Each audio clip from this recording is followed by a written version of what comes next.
বিসমিল্লাহির রহমানির রহিম। আসসালামু আলাইকুম, welcome back to my channel. আমি আফরোজ কিচেন অ্যান্ড ব্লগস থেকে আবারও জানাচ্ছি নতুন একটি ভিডিও দেখার স্বাগত।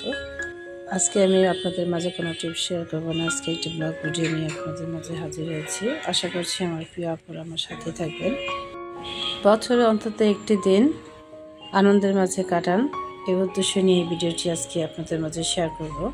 সেই সাথে আমি ঢাকা ছেড়ে দিয়ে প্রায় চলে এসেছি সিরাজগঞ্জের কাছাকাছি। তো অলমোস্ট আমি পৌঁছে গেলাম আমাদের সেই কাঙ্ক্ষিত জায়গায়, এবং আশা করব আমার প্রিয় আপু এবং ভাইয়ারা আমার সাথেই থাকবেন।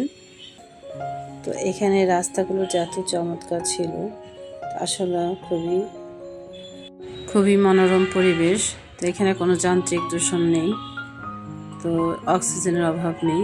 তো যাই হোক, আমাদের এখানে একটা অনুষ্ঠান ছিল, তো অনুষ্ঠানের মধ্যে আমরা অ্যাটেন্ড করে ফেলেছি। তো অনুষ্ঠানটা আমাদের নিজস্ব চাইনিজেই হবে।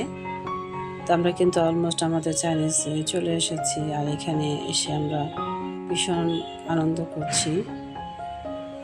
তো আমাদের সেই সোনা বাবার আজকে জন্মদিন, তো এই উপলক্ষে আমরা এখানে ছোটোখাটো একটা আয়োজন করেছি। তো গ্রেট টুগেদার বলতে পারেন, এখানে আমরা সবাই একসাথে উপস্থিত হয়েছে। যে এই তো আমার সোনা বাবার জন্মদিন। তো কেক কিন্তু নিয়ে এসেছে, এখন আমরা কেক কাটবো। আর সেই কেক কাটতে কাটতে আমার প্রিয় কিছু আপুদের কথা আমি নাম মেনশন করতে চাই। যেসব আপুরা আমার সাথে এই পর্যন্ত আমার এই জার্নিতে, ইউটিউব জার্নিতে আমার সাথে আছেন, সেই সব আপুদের নাম: B and kitchen, TJ recipe blogs, creatives by Ayesha, Tanzina cooking, গঞ্জাস mom, Hosnara cook and blogs, তারপর রিপা রান্নাঘর, গ্রিন লাইফ, তারপর হচ্ছে সাথী বিউটি সেলাই ঘর,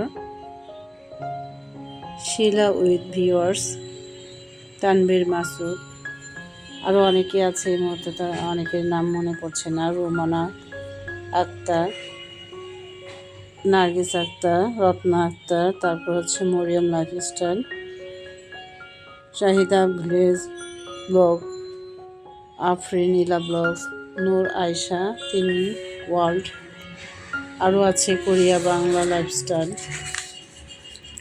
সুলতানাস লাইফ, সুজন প্রবাসী, সালমা অ্যান্ড স্টেজ, স্মিতা, আসমাপার সংসার, তারপরে হচ্ছে সোনিয়া খাতুন, আরও আছে অনেকে, এই মুহূর্তে আমার নাম মনে পড়ছে না। আচ্ছা, Ria family kitchen, Ismi moms blog. তো সেই সব আপু ভাইয়াদের কথা না বললেই নয়। এই পর্যন্ত আমার এই ইউটিউব জার্নিতে তারা আমার সাথে আছেন। তো সব আপু ভাইয়াদের আমি অসংখ্য ধন্যবাদ জানাই এবং কৃতজ্ঞতা স্বীকার করি যে আপনাদের দোয়া এবং ভালোবাসা এই পর্যন্ত আমি আসতে পেরেছি। জানি না বাকিটা পথ কীভাবে আমি পার করব। তো আশা রাখবো আমার প্রিয় আপু ভাইয়ারা আমার সাথে থাকবেন। তো আপনাদের পাশে আমিও ইনশাল্লাহ আছি, থাকবো। আমাদের অনুষ্ঠানটা কিন্তু শুরু হয়ে গেছে, কেক কাটা শেষ। তো এখান দিয়ে আমরা খাওয়া দাওয়া শুরু করে দিয়েছি। তো যাই হোক, তো ভীষণ আনন্দ করলাম। আসলে আমার মনে হয় জীবনে একটি দিন অন্তত অক্সিজেন বেশি নিয়ে বাঁচা উচিত। তো সেই ক্ষেত্রে যান্ত্রিক দর্শন পার করে যে গ্রাম্য পরিবেশে সবাইকে মুক্তভাবে একটা দিন চলা উচিত। তো আমার প্রিয় আপু ভাইয়া এবং আন্টিদের বলবো একটা কথা, যে বছর অন্তত একটি দিন একদম নিশ্চিন্ত মনে ফ্রেশ বাতাস খাবেন, আর এইভাবে ঘুরে বেড়াবেন, দেখবেন ভীষণ মজা পাবেন এবং জীবনে বাঁচার স্বাদটাই কিন্তু পাল্টে যাবে। আর এখানে গ্রাম্য পরিবেশে এতটা শান্তি লাগছিল বলার মতো না। তো আমার প্রিয় আপু ভাইয়া এবং আন্টিদের উদ্দেশ্যে একটা কথা বলতে চাই, যে যান্ত্রিক কোলাহলের মাঝে আমাদের যে মনের আবেগ প্রবণতা সব কিছু কিন্তু হারিয়ে যায়। তো আমি বলবো বছরে একটি দিন অন্তত পক্ষে যান্ত্রিক শব্দ থেকে অনেক দূরে কাটান, দেখবেন জীবনের মানেটাই পাল্টে যাবে। আর বাচ্চার স্বাদটাই কিন্তু চেঞ্জ হয়ে যাবে। তো আমার প্রিয় আপুরা, এই পর্যন্ত যদি আমার সাথে থেকে থাকেন তবে সেটা লাইক দিয়ে বাকিটা কন্টিনিউ করবেন। আর যারা এই কাজটি করে দিয়েছেন তাদেরকে অসংখ্য ধন্যবাদ জানাই। তো আমার প্রিয় আপুদেরকে বলতে চাই, দেখুন এই যে গ্রাম্য পরিবেশে যে অক্সিজেন পাওয়া যায় সেটা কিন্তু আমরা যান্ত্রিক জীবনে পাই না। তো এই এখন কিন্তু সরিষা ক্ষেতের যে মনোরম পরিবেশ সেটা কিন্তু বছরে একবারই দেখা যায়। তো আমি বলবো আমার প্রিয় আপু ভাইয়াদের, এভাবে একটা দিন ফ্রেশ বাতাস খান, দেখবেন জীবনে যে মানে সেটা কিন্তু আপনারা বুঝতে পারবেন। তো এই তো আমরা এখন চলে এসেছি সরিষা খেতে। তো প্রচণ্ড রকম আবেগ, উদ্দীপনা এবং হৈহুল্লো নিয়ে আমরা কিন্তু আনন্দ করছিলাম। আর সবাই ইচ্ছে মতো ছবি তুলছিলাম, ভীষণ মজা লাগছিল আর ভীষণ আনন্দ পাচ্ছিলাম। তো আমরা ফ্রেন্ড সার্কেলটা সবাই মিলে খুব মজা করে ছবি তুলছিলাম। তো ঢং ঢং করে সবাই ছবি তুলছি, ভীষণ ভালো লাগছে। আসলে এরকম একটা পরিবেশে নিজেকে আর ধরে রাখা যায় না।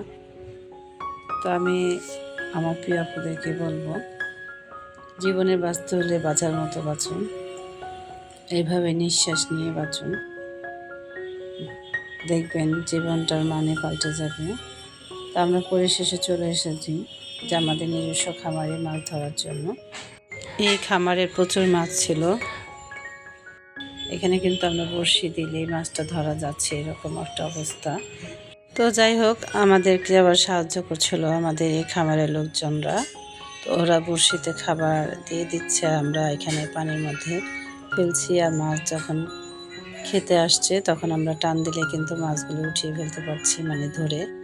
খুবই আনন্দ, এরকম মানে ন্যাচারাল একটা বিষয়। সত্যি কথা বলতে গ্রামের এই পরিবেশ আমরা কিন্তু শহরে থেকে পাই না। তো আমি আমার এই জন্যই প্রিয় আপুদের বলবো যে বছরে একটা দিন এরকম গ্রাম্য পরিবেশে নিঃশ্বাস, মানে ফ্রেশ একটা নিঃশ্বাস নিয়ে দেখুন কেমন লাগে। তো আমি কিন্তু একটা মাছ ধরে ফেলেছি অনেক কষ্টের পর। তো যাই হোক, একে একে সবাই এরকম করে মাছ ধরেছি এবং এই মাছগুলো রাত্রে বারবিকিউ করা হবে। তো মানে কতটা যে মজার বিষয়গুলো ছিল, মানে বলার মতো না। তো যাই হোক, আমাদের মাছ ধরা শেষ। তো আমরা কিন্তু রাত্রে আমাদের সেই কাঙ্ক্ষিত সময়টা চলে এসেছে, বারবিকিউ এবং মাছের বারবিকিউ আর চিকেন বারবিকিউ। তো আজকে এই পর্যন্ত, আবারও দেখা হবে। আল্লাহ হাফেজ। আজকে আমাদের হচ্ছে বারবিকিউ। হ্যাঁ, আমরা কি কি বারবিকিউ করছি আফরিন? আচ্ছা বলো বলো। Chicken, chicken and fish.